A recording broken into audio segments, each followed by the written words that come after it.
श्रीहरी यदा यदा हि धर्मस्य ग्लानिर्भवति भारत अभ्युत्थानमधर्मस्य तदात्मानं सृजाम्यहम्।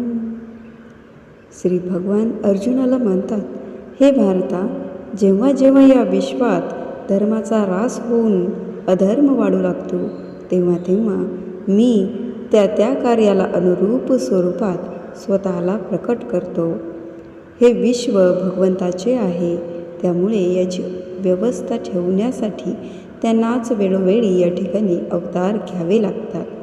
गीतेतील तत्त्वज्ञान सामान्य लोकांच्या दैनंदिन जीवनात उपयुक्त असूनही संस्कृत भाषेत व सूत्रमय रूपात असल्यामुळे लोकांपर्यंत ते पोहोचू शकत नव्हते। यासाठीच भगवंतांनी ज्ञानेश्वर रूपात अवतार घेऊन भावार्थ दीपिकेच्या रूपाने तेच तत्त्वज्ञान लोकभाषेत व उदाहरणांच्या सहाय्याने सुलभ केले।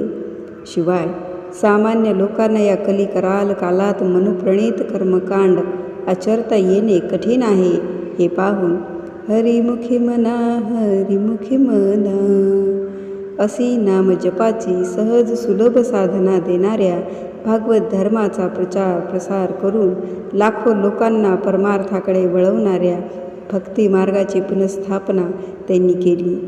या अवतारात भक्तांबरोबरच अभक्तांनाही त्यांनी प्रेमाने भक्तप्रवण केले।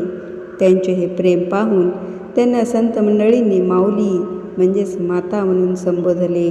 पंढरपूर क्षेत्री भगवान पांडुरंगाच्या विठ्ठल विठ्ठल या नामघोषातच भक्तिभावाने आजही लाखो भाविक निवृत्ती ज्ञानदेव सोपान मुक्ताबाई हा नामघोष करून पंढरी दुमदुमून टाकतात। तो भक्तीचा सोहळा काय वर्णावा।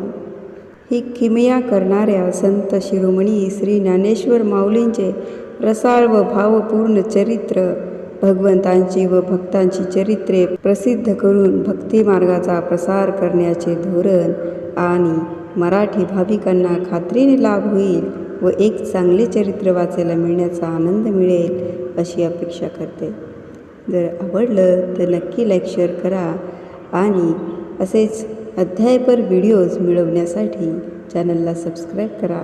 आपल्या चॅनलचं नाव आहे अध्यात्म।